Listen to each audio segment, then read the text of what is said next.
ఇది ఖచ్చితంగా చంద్రబాబు నాయుడు గారి యొక్క కుట్రగా మేము భావిస్తున్నాం. ఎందుకంటే వారు మహిళల గురించి మహిళా పక్షపాతనని చెప్పి చాలా పబ్లిసిటీగా చెప్తా ఉంటారు. కానీ ఈరోజు ఒక వైఎస్ఆర్ కాంగ్రెస్ పార్టీ ప్రధాన ప్రతిపక్ష మహిళా విభాగ నాయకురాలిని ఎయిర్పోర్ట్లోనే నిర్బంధించి కిడ్నాప్ చేశారంటే మహిళలు అంటే ఆయనకి ఎంతటి వివక్ష, ఎంతటి చిన్న చూపు అనేది దీన్ని బట్టి మనకు తెలుస్తా ఉంది. నేను ఒకటే చెప్తున్నాను, చంద్రబాబు నాయుడు గారు రోజాకి జరిగినటువంటి ఈ అన్యాయాన్ని, అలాగే మా మహిళా ఎమ్మెల్యేలకు జరుగుతున్నటువంటి ఈ అవమానాన్ని ఖచ్చితంగా దానికి మీరు స్పీకర్ గారే బాధ్యత వహించాల్సి ఉంది. ఖచ్చితంగా రోజా గారిని తక్షణమే విడుదల చేసి మీరు ఇచ్చినటువంటి ఆహ్వానాన్ని మేము ఆ సదస్సుకి చేరుకొని మా యొక్క వాయిస్ ని మేము వినిపించడానికి అవకాశం ఇవ్వండి.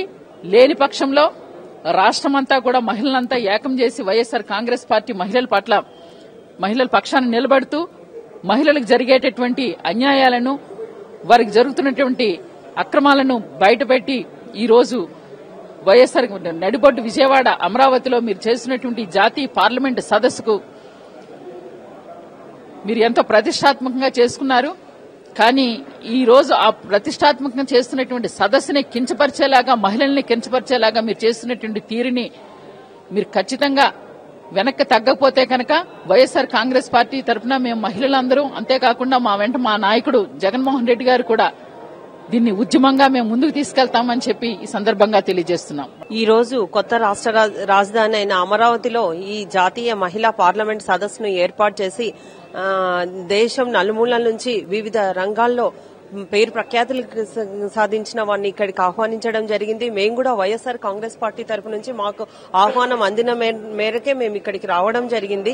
కాబట్టి అసలు ఈ రోజు మా తోటి మహిళా శాసనసభ్యురాలు రోజా గారిని ఎందుకు అరెస్ట్ చేయాల్సి వచ్చిందో కూడా విషయం కూడా తెలియని పరిస్థితుల్లో ఈ రోజు ఇక్కడ అరెస్ట్ చేయడం జరుగుతా ఉంది.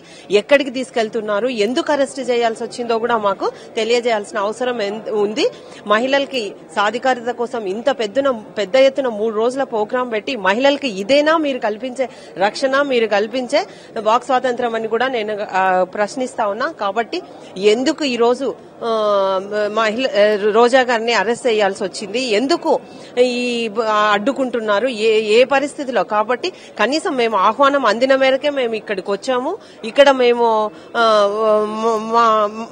మహిళా స్థితిగతులు, మహిళల సాధికారత ఎట్లా ఉంది, రక్షణ ఎట్లా ఉంది, మహిళలపై ఎట్లా దాడులు జరుగుతున్నాయి, ఎలాగ దౌర్జన్యాలు జరుగుతున్నాయి, అత్యాచారం జరగబోతా ఉంది, దీనిపై మేము ఈ సదస్సుకు రావడం జరిగింది. కానీ ఇక్కడ అడ్డుకోవడము, ఇప్పుడు మేము ఒకటే కోరుతా ఉన్నాం, తప్పకుండా రోజమ్మ గారిని విడిచిపెట్టి మహిళా సదస్సుకు హాజరుపరచవలసిందిగా మేము కోరుతా ఉన్నాం. దీనివల్ల మేము ఈ చర్యను మేము ఖండిస్తా ఉన్నాం. మేము చాలా దారుణము, ఇటువంటి దుర్భర పరిస్థితి రాకూడదు. మేము శాంతియుతంగా మేము ఆహ్వానం మేరకే మా ఇన్విటేషన్ పంపారు, దానికోసం ఆ ఆహ్వానం మేరకే మేము ఇక్కడికి రావడం జరిగింది. దీన్ని అడ్డుకోవడం చాలా నీచమైన చర్యగా మేము భావిస్తా ఉన్నాం.